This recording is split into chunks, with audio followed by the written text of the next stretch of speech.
కాశీబుగ్గ వెంకటేశ్వర స్వామి ఆలయంలో మృతుల సంఖ్య ఇంకా పెరుగుతోంది. మృతుల సంఖ్య ప్రస్తుతం 12కు చేరుకున్నట్టుగా తెలుస్తోంది. జిల్లా కలెక్టర్, ఎస్పీ, స్థానిక ప్రజాప్రతినిధులు, జిల్లా మంత్రులు ప్రస్తుతం కాశీబుగ్గ వెంకటేశ్వర స్వామి ఆలయం దగ్గరకు వచ్చి అక్కడ సహాయక చర్యలను పర్యవేక్షిస్తూ ఉన్నారు. ఈ రోజు ఏకాదశి కావడంతో ఒక్కసారిగా భక్తులు పెద్ద ఎత్తున పోటెత్తారు. నిజానికి ఈ స్థాయిలో ఎప్పుడు కూడా అక్కడికి భక్తులు రాలేదు అని నిర్వాహకులు చెప్తూ ఉన్నారు. ఒక్కసారిగా ఈ రోజు కొన్ని వేల మంది భక్తులు వచ్చారు. సుమారు 20-25 వేల మంది భక్తులు అక్కడికి వచ్చారు. నిజానికి అక్కడ దైవ దర్శనానికి వెళ్ళేటటువంటి మార్గంలో కొన్ని మధ్యలో మెట్లున్నాయి బిల్డింగ్ భవనం ఆలయం దగ్గర. ఆ తర్వాత మెట్లు ఎక్కేటటువంటి మార్గం ఎలా ఉంది అంటే ఒకవైపు పైకి వెళ్ళి దర్శనం చేసుకుని మళ్ళీ అదే మెట్ల మీద నుంచి తిరిగి రావాలా. మధ్యలో వెళ్ళే భక్తులకు వచ్చే భక్తులకు మధ్య ఒక రైలింగ్ ఉంటుంది. అంటే ఎటైతే భక్తులు వెళ్ళారో అటువైపు నుంచే భక్తులు తిరిగి వస్తారో ఆ విధమైన ఏర్పాట్లు చేశారు. ఎప్పుడు సహజంగా మామూలుగా వస్తున్నటువంటి భక్తులకు ఆ ఏర్పాట్లు సరిపోతున్నాయి. కానీ ఈ రోజు ఈ స్థాయిలో భక్తులు వస్తారు అని మేము ఊహించలేదు అని నిర్వాహకులు చెప్తున్నారు.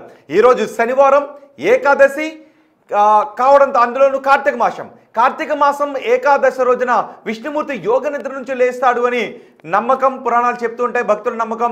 అందుకే ఈరోజు ఆలయానికి వెళ్ళి దర్శించుకుంటే పాపకర్మలు ఏమైనా ఉంటే పోతాయి అని భక్తులు విశ్వసిస్తారు. అందుకే ఈరోజు పెద్ద ఎత్తున వెంకటేశ్వర స్వామి ఆలయాలకు వెళ్ళారు. సరిగ్గా ఆలయాలకు వెళ్ళిన చోట భక్తులు ఎక్కువ మంది గుమిగూడిపోవడంతో ఒక్కసారిగా తోపులాట చోటు చేసుకుంది, తొక్కేసాట చోటు చేసుకుంది.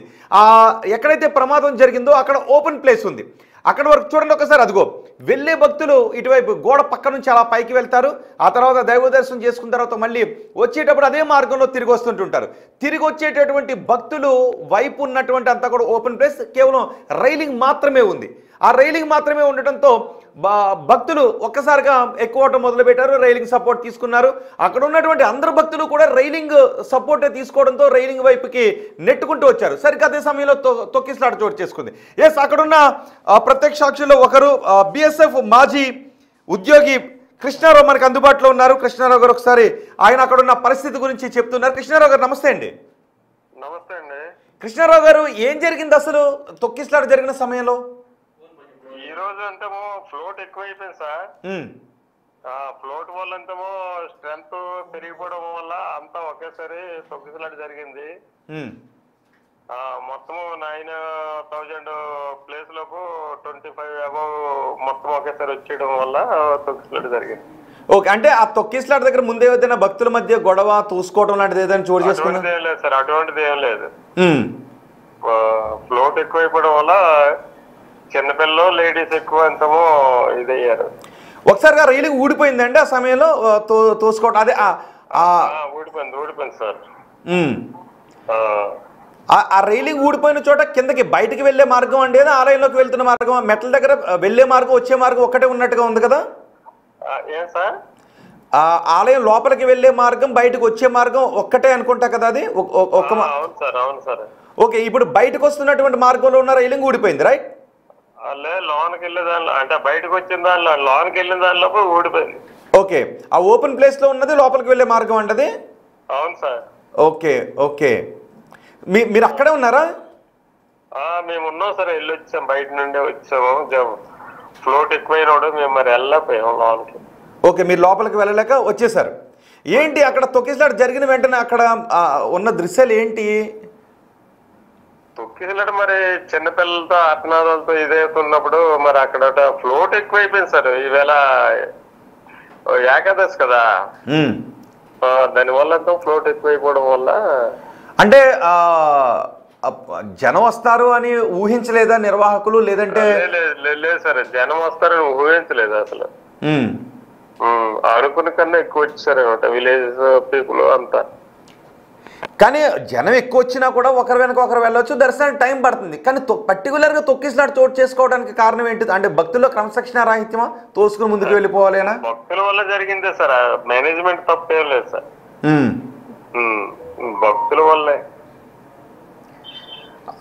అంటే జనం ఎక్కువగా పెరుగుతూ ఉన్నప్పుడు కొంచెం ఆ విషయాన్ని వెంటనే పోలీసులకు కంట్రోల్ చేయలేదు, అది మెయిన్. రోజు కంటే జనం ఎక్కువ వస్తున్నప్పుడు కొంచెం కంట్రోల్ చేసి ఉండాల్సిందే. కంట్రోల్ చేస్తే ఎంత ప్రాణ నష్టం జరగదు. ఓకే, ఇప్పటి వరకు మాకున్న సమాచారం ప్రకారం 12 మంది చనిపోయారని అంటూ ఉన్నారు. సో ఇంకా పెరుగుతాయి సార్. హలో, ఇంకా పెరగయ్యే అవకాశం ఉంది. ఎందుకంటే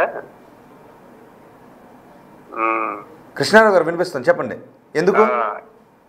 ఎందుకంటే తోపులాట్లకు చాలా మంది అంతమో హాస్పిటల్లో కూడా అంతమో, ఇక్కడ ఒక దగ్గర అంతమో పలాస హాస్పిటల్లోకి అంత రికమెండేషన్ కూడా అంతమో అంత క్లారిటీ ఇది కావట్లేదు. ప్రైవేట్ హాస్పిటల్కి ఇవ్వచ్చు కదా సార్. ప్రైవేట్ హాస్పిటల్కి ఇస్తే కొంతవరకు సేవ్ అవుతుంది కదా. ఎంతమంది ఉంటారు మీరు చూసినప్పుడు గాయపడ్డ వాళ్ళు అక్కడ? మేము చూసినప్పుడు చాలా మంది ఉన్నారు సార్. గాయపడే వాళ్ళంటే మనం లెక్క పెట్టలేం కదా. మన ప్రాణానికి మనం చూస్తాం కానీ పడిపోయిన వాళ్ళు లెక్క పెడతారా సార్? ఒక్క మాట. అంటే ఎవరి కాళ్ళు ఇటు అటు పరిగి పెట్టారా? అంటే ఏదైనా పుకార్ లాంటిది వేశారా? తొక్కేసి నిజానికి తిరుపతిలో కూడా లక్షల మంది వేల మంది వస్తుంటుంటారు, ఒక క్రమశిక్షణగా ముందుకు వెళ్తుంటుంటారు. కానీ తొక్కిసలాట చోటు చేసుకుంది అంటే ఏదో ఒక భయం వాళ్ళు వచ్చి ఉండాలి. అంటే అక్కడ నుంచి ఎటు ఎస్కేప్ అవ్వాలని ప్రయత్నం చేయడమో, లేదు అంటే గొడవ లాంటిదో జరుగుండి ఉండాలి. ఓకే, అంటే పుకార్ లాంటిది ఏమన్నా వచ్చిందా పోనీ అక్కడ? అంటే లోన ఎక్కువ ఒకసారి ఎంతో ఫ్లోట్ అయిపోవడం వల్ల జరిగిందండి. కానీ ఇంకొంచెం క్యూ లైన్ని పెంచి ఒకే చోట నుంచి కాకుండా ఇంకొంచెం క్యూ లైన్ని పెంచుంటే బాగుండేది. క్యూ లైన్ బయట కూడా ఎక్స్టెండ్ చేసి ఉంటే బాగుండేది. క్యూ లైన్ ఎక్స్ట్రాగా ఇచ్చుంటే ముందే మనం కంట్రోల్ చేసుకుని లోనగానే విడిచిపెట్టి ఉంటే ఎంత ఇది కాకపోయింది. ఎక్కువ మంది మహిళలు అండి గాయపడిన వాళ్ళు, చనిపోయిన వాళ్ళు? మహిళలు, పిల్లలే సార్. మహిళలు, పిల్లలే. బాబా, ఎక్కువ ఎక్కడి నుంచి వచ్చారు అంతమంది జనం? People sir, village people. చుట్టుపక్కల సేమ్ టు సేమ్ తిరుపతి తరహాలో కట్టారు సార్ వాళ్ళు. సేమ్ సెకండ్ తిరుపతి అనే పేరు కూడా ఉంది, మరి మీకు తెలిసిందే అది. విలేజ్ పీపుల్ ఎక్కువ. బెక్కలి, పాతపట్నం, సారవకోట, మందస, సోంపేట, ఇచ్చాపురం ఈ ఏరియా నుండి వచ్చిన వాళ్ళు ఎక్కువ. సో భక్తులు క్రమశిక్షణగా ఉండకపోవడం వల్ల ఈ ప్రమాదం జరిగిందంటారు ఫైనల్గా మీరు? అంతే సార్. రైట్ అండి, థ్యాంక్ యూ కృష్ణారావు గారు. కృష్ణారావు అక్కడే ఉన్నారు, ఆయన దర్శనానికి వెళ్ళారు. దర్శనానికి వెళ్ళి తొక్కిసలాట జరుగుతున్న సమయంలో అక్కడ నుంచి ఆయన వచ్చేసారు, దర్శనానికి వెళ్లకుండా వచ్చేసారు. తొక్కిసలాట చోటు చేసుకోవడంతో ఆయన కూడా భయం వేసిందని చెప్తున్నారు. జనాలు ఎటంటే అటు పరుగులు తీశారు. సో దీనికి కారణం, ఈ ప్రమాదానికి కారణం ఒక్కటే, కొంత నిర్వహణ రాహిత్యం కనబడుతుందంటే ఎక్కువ మంది జనాలు వస్తారని ఊహించలేదు అంటున్నారు. చూడండి ఒకసారి, హరిముకుంద్ పాండా ఆ పెద్ద ఆయన ఉన్నారు కదా, ఆయనే ఈ ఆలయాన్ని నిర్మించింది. ఆయన ధార్మిక కార్యక్రమాలు చాలా విరివిగా చేస్తారు అని అంటుంటారు. ఎవరైనా వచ్చి ధర్మం అడిగితే ఆయన చాలా విరివిగా దాన ధర్మాలు చేస్తారు, ధార్మిక కార్యక్రమాలు చేస్తుంటుంటారు. ఆయన మహాభక్తుడు అని చెప్తున్నారు. సో పోలీసులు ఆయన ఇప్పుడు పట్టుకున్నారు. ఎందుకంటే ఇలాంటివి జరిగినప్పుడు నిర్వాహకులను కూడా ప్రశ్నిస్తుంటారు కాబట్టి. నిజానికి ఎక్కువ మంది జనం వచ్చినప్పుడు ఏం చేయాలి? క్యూ లైన్ నిర్వహణ సక్రమంగా ఉండాలి. అంటే ఒకే చోట నుంచి భక్తులను పంపించడం కంటే క్యూ లైన్ ఎక్స్టెండ్ చేసి వేరే చోట నుంచి అవసరమైతే ఒక మనం క్యూ లైన్ పెడతాం కదా, జిగ్జాగ్ క్యూ లైన్ పెడుతుంటుంటాం. 1 కిలోమీటరో కిలోమీటర్న్నరో క్యూ లైన్ వచ్చేలాగా మనం వరుసలు వేస్తుంటుంటాం, అన్ని ఆలయాలను కనబడుతుంటుంటాయి. సో ఇక్కడ కూడా ఈరోజు టెంపరీ క్యూ లైన్స్ని ఏర్పాటు చేసి ఉంటే భక్తులందరూ కూడా ఆ కింద క్యూ లైన్లో ఉండేవారు. సో ప్రమాదం జరుగుండేది కాదు, తొక్కిసలాట జరుగుండేది కాదు, ఒకే చోట భక్తులు గుమిగుడు ఉండేవారు కాదు. సో రెగ్యులర్గా ఎక్కడి నుంచి అయితే క్యూ ప్రారంభమవుతుందో ఈ రోజు కూడా అక్కడ నుంచే భక్తులను క్యూ లైన్లో పంపించారు. సో అక్కడికి జనం ఒక్కసారిగా వచ్చారు, క్యూ లైన్లో వెళ్ళే వాళ్ళు వెళ్తున్నారు మెట్లపై నుంచి, మళ్ళీ అదే క్యూ లైన్ రివర్స్ ఉంటుంది, తిరిగి వస్తుంటుంటారు. సరిగ్గా అక్కడ భక్తులు ఒకరినొకరు తోసుకోవడంతో తొక్కిసలాట చోటు చేసుకుంది. వెంటనే రైలింగ్ ఊడిపోయింది, ఆ పైనుంచి కింద పడిపోయారు. కింద పడిపోవడంతో వాళ్ళపైన మరికొంతమంది పడిపోయారు. అందులో చిన్నారులు చనిపోయారు, మహిళలు చనిపోయారు ఎక్కువ మంది, ఇంకా ఎంతో మంది గాయపడ్డారు. మృతుల సంఖ్య అంతకంతకు పెరుగుతూ ఉండటంతో ఆందోళన కలిగిస్తోంది. వెంటనే అక్కడ ఉన్న వారు, గాయపడిన వారందరినీ వెంటనే హాస్పిటల్ తరలించారు. అక్కడికి వైద్య సిబ్బంది కూడా వచ్చారు, జిల్లా ఎస్పీ వచ్చారు, జిల్లా కలెక్టర్ వచ్చారు, మంత్రులు వచ్చారు, వైద్య సిబ్బందిని కూడా తీసుకొచ్చారు. చూడండి ఒకసారి, అదిగో ఆ రెండో బాక్స్ లో, మూడో బాక్స్ లో కనిపిస్తున్నది జిల్లా కలెక్టర్ ఎస్పీకి సరిగ్గా ప్రమాదం ఎలా జరిగింది అనే దానిపై వివరిస్తున్నారు. ఒక్కసారి ఆ బయట విందాం.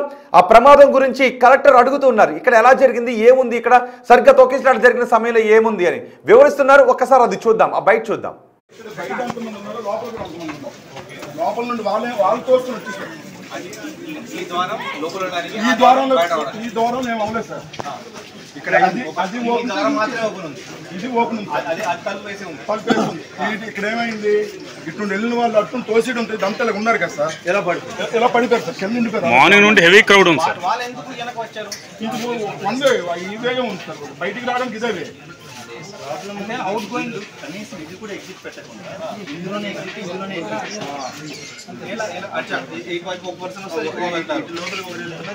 ఈ జనం ఏం చేశారు, రెండు వైపులు కూడా వెళ్ళి లోపలికి వెళ్ళడానికి చూసారు.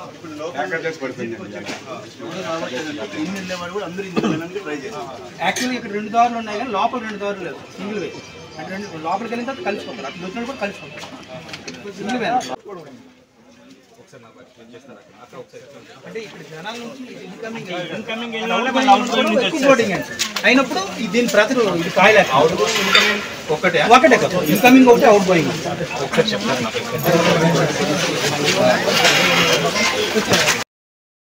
జిల్లా కలెక్టర్ ఎస్పీ అక్కడికి వచ్చి ప్రమాదం ఎలా జరిగింది అన్న విషయంపై ఆరా తీస్తున్నారు. అంతేకాదు మంత్రులు కూడా అక్కడికి వచ్చారు. మీరు చూడండి ఒకసారి, ఒక పెద్ద ఆయన్ని పోలీసులు తీసుకుని వెళ్తూ ఉన్నారు. ఆయనే హరిముకుంద్ పాండా. ఈ ఆలయాన్ని నిర్మించింది ఆయన. తిరుపతి వెళితే దర్శన సమయంలో దేవుణ్ణి సరిగ్గా చూడనివ్వలేదు అని అవమానం ఎదురైంది అని ఆయనే విశాలమైన స్థలంలో 5 ఎకరాల స్థలంలో ఒక పెద్ద ఆలయాన్ని నిర్మించారు. ఆయన ధార్మిక కార్యక్రమాలు విరివిగా చేస్తుంటుంటారు అని భక్తులు చెబుతూ ఉన్నారు. సో కానీ అక్కడికి వచ్చిన తర్వాత ఆ నిర్వహణ లోపం కొంత కనిపిస్తుంది. ఎందుకు అంటే ఆ స్థాయిలో భక్తులు వచ్చినప్పుడు క్యూ లైన్ ఎక్స్టెండ్ చేసి ఉండాల్సింది, బయట వరకు క్యూ లైన్ పెట్టి ఉండాల్సింది. కానీ ఒక్కసారిగా భక్తులు ఒకే చోట నుంచి వెళ్ళడంతో సహజంగానే మనకి భక్తుల్లో చాలా చోట్ల ఒక్కొక్క చోట్ల క్రమశిక్షణ రాహిత్యం కనబడుతూ ఉంటుంది. వెనుకొచ్చిన భక్తుడు ముందున్న భక్తుని తోస్తాడు. ఆ ముందున్న భక్తుడు నన్ను ఎందుకు తోస్తూ ఉంటాడు, లేదంటే ఆ ముందున్న భక్తుని తోస్తారు. ఇద్దరు కొట్టుకుంటూ ఉంటుంటారు.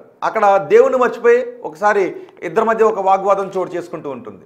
ఒకవేళ నిజానికి లైన్లో ముందున్న భక్తుడిని తోసుకోవద్దు. ఒకవేళ ఏదో పొరపాటును తోసుకుంటే సారీ అని దైవ సన్నిధిలో తప్పు నీది కాకపోయినా గొడవకు చోటు చేసుకోకుండా ఉండటం కోసం పోన్లే స్వామి అనో ఏదో సముదాయించే పరిస్థితి ఉండదు. ఎవరికి వల్ల నా తప్పు లేకుండా నన్ను అంటారా అని చెప్పి మాట అనుకుంటారు, వాగ్వాదాలు పెరుగుతుంటుంటాయి. ఇలాంటి పెరిగే ఘటనలు కూడా మనం చాలా సందర్భాలు చూసాం. అంతేకాదు నిర్వహణ లోపాలు ఉన్న సందర్భాలు చూసాం. గోడలు కూలిపోవడం లాంటి సందర్భాలు అటు మనం తిరుమలలో చూసాం, సింహాచలంలో చూసాం. ఇలా మనం చాలా చోట్ల లాంటి తొక్కిస్లాట్లు చోటు చేసుకుని చూసాం.